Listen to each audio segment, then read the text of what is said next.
Oh man, I think a couple things. I think the buy-in continues to increase over time. Um, a little bit of outcome and a little bit of results doesn't hurt, certainly. I think we were a little bit victims of some unfortunate bounces at the beginning of the season, and I think we found a few in these last few games. I'm very much a believer that you kind of make your own luck, and those fortunate bounces find good teams, and the teams that struggle, they always seem to go against them. But we found a rotation. I think role identity has increased, and players essentially know, even off the bench, when they're going to be coming in, what their role is. We've talked a lot about sort of a shift mentality, that part of each of our jobs is to continue to wear down the opponent. And so if you're coming in as a sub, your job should be a little bit easier because the first 20 minutes, maybe the opponent's taken some blows, and then you can deliver a few, and when the starters come back in, their life's easier, and if you come back in, your life's easier. And those are nice things to talk about. They sound good in theory, but when the team starts really embracing it and seeing the fruits of their labor, so to speak, it just becomes a powerful force, And one of the great things about being, a coach of a team sport is that the collective talent, you could either play above or below it, and I think we're starting to hopefully get on the right side of that line, and that takes a lot of time, a lot of intentionality. But the players, I know, Lexi and Asa just spoke. Them and just the whole team have really, I think, reinvested as we've gone deeper in the season, and I'm just thankful that at least through the regular season they were able to see some results. Nate, in year one, how important was it to be a part of this tournament field, especially because it's in Kansas City? I think that being in Kansas City, I'll speak for myself, I felt a little extra pressure. You don't want to be the team that's sort of the home team and then have to watch it from the sidelines. That's going to be even more pressure next year when we're down to 6 teams. It was a goal when I walked into the room and spoke to the team without the press, without the administrators, and spoke through goals. I think that was the first consistent theme out of their mouths, is we want to play in the Big 12 tournament. Hopefully that's not our absolute goal. Hopefully we're not settling for just being there, but it was a big part of what we all wanted to accomplish. And we started off conference play with a loss at home at Rock Chalk. I think doubt started to creep into all of our minds, and you start trying to figure out where you're going to find those wins, and that can be a dangerous exercise, right? Like, we're very much we believe in our process, and if we stick with our process, the results will eventually come. But there was a sense of relief, I'm sure. We won. I think we knew that we were in on the Sunday of our Arizona State trip. It's nice to not back in. It's nice to get there on your own merits, not because someone else dropped some points. So it's a good first step in this our initial year together. But I know I'm still hungry. I'm pretty sure the team's still hungry, and we're not just there to participate by any means. Coach, with how well you've performed on the road this year, do you think that gives you some extra confidence, even just making the short trip to KC? I hope so. It's kind of it's hard to win on the road in any sort of sport, in any sort of capacity. It's probably even harder to do it in conference when the intensity steps up a level and the competition steps up a level. It's been really impressive how these young women have dealt with being on the road, and those a couple 5-day trips, right? Cincinnati, West Virginia, Arizona State. We dealt with the heat, we dealt with the altitude, and they've had a really professional approach about it. And I don't think you can luck into multiple road wins. I don't think you can fake that. There's very, very few average teams that do well on the road. And it gives me a sense of confidence. Hopefully it gives the team a sense of confidence. This puzzle that we're trying to put together in the last few days of how we deal with playing 45 minutes, an hour down the road. Do we stay in a night? Do we keep our same rhythm on the road? That's going to be an interesting one. And maybe we'll look back and say we did everything right, and maybe we'll look back and say, hey, if we're lucky enough to be here next year, we'll do some things different. But one of the things that we believe about playing on the road is that you're not going to be able to control everything, right? You play with a different ball, perhaps on different surface, different referees, different locker rooms. Whatever comes our way, we certainly don't want to talk about excuses or things that could be better. I think we're pretty fine-tuned and just taking whatever comes our way, and I think that mindset should serve us well in the next week or two.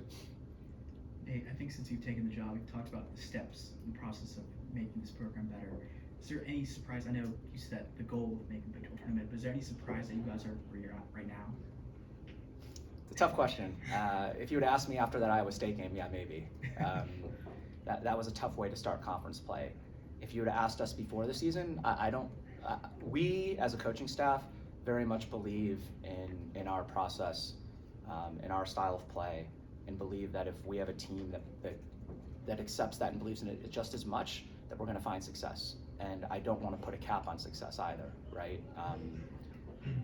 I've been part of programs that skipped steps and won early and won before people thought we could.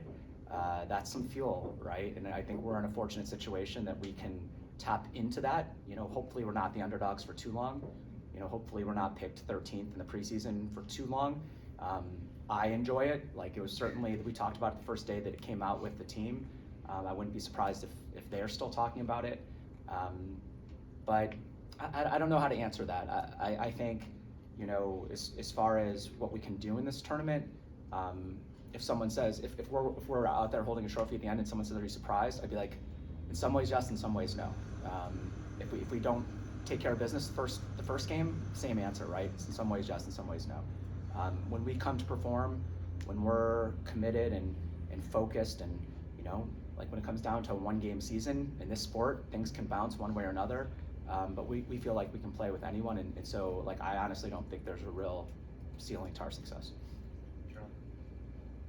And Coach, can you talk a little bit about what it means or what it says about this group to be able to do this, not only in your first year, but also in a year where you guys had a lot of roster turnover and a lot of new players, a lot of newness? Yeah, I think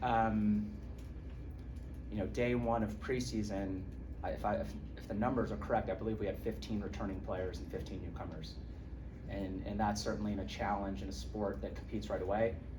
That has the shortest preseason of any sport, and that has the shortest fall season.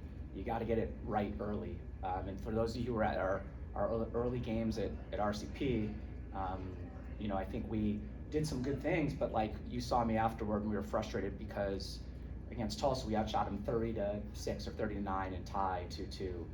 We give up a late goal against South Florida in the 89th, 90th minute and tie. That's kind of part of the process with newness. There's a reason experienced teams do well. What I have to give all the credit for this part is that, it only works if the team buys in.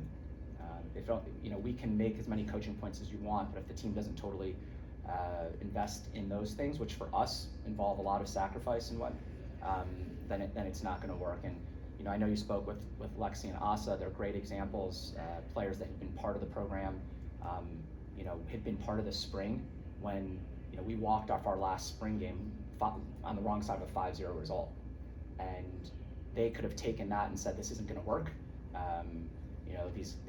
These guys don't really know what they're doing, or they could say, okay, I see the process. I believe in what will happen if we invest, and so the newness doesn't make it easier, but it also provides a fresh start. We have an injection of players that don't know one way or another how things are supposed to look here at KU, don't know what the Big 12 looks like, and that can be scary at times, but it can be exciting at times. So it's been the neat thing and the thing that's unique to the season is we're all going through this together for the first time. But I give a lot of credit to especially those players that had been here the last 1, 2, 3 years. Change is hard, and they embrace that change, and I'm glad that they're getting some of the benefits now. The match against Arizona State was one where you fell behind at half, and I think you said it was one of the more colorful conversations you've had at halftime, and then come back and win the second game of road trip. Just what do you remember about that, and what will you take from that into this matchup against them? We were coming off a really strong performance on Thursday night at Arizona, where we won 4-0, and it was one of those things that everything went right, everyone played well. It was perfect evening of weather. It was just like almost in some ways too easy, because that's not how most games go. We did everything we could to try to make sure that didn't create a false sense of confidence. I mean, I'll be super clear, like we haven't earned that. There's no way we can ever be successful if we have any sort of overconfidence. But there's human nature that we're fighting with. We were also playing in like 85-degree sunshine, and that sun is different out there. We got scored on the first 5 minutes. I think those kind of games are the ones that really test your character. You know, if you're rolling, you're up 3-0. I don't think a measure of a team is if you win 4-0 or 3-0, you know, 5-0 or 2-0. I think a measure of a team is what happens when you face adversity. We faced that adversity. We found that goal to tie it up before halftime, and then you go in and there's a lot of different ways that I could have approached that. You could have said, good job getting that goal back. I just think we played below the standard. And if we actually have a standard, we have to understand what that looks like. If we play to it, we have to celebrate it. If we fall below it, we have to find a way to fix that. Some days it's going to be, like, I don't think we played particularly well in the first half against Kansas State. When we spoke to that team, it was nice and calm and measured, and here are some tactical points that I think we can get through. I think we need to calm down, was a big part of it. Against Arizona State, I think we needed to wake up. I think we had to understand the stakes that we were playing for, whether it's, you know, qualifying for the conference tournament or getting to a point here where we can, I mean, we were very close to being a 5 seed. Like, you don't know when it's going to matter. We want to control everything that we can control.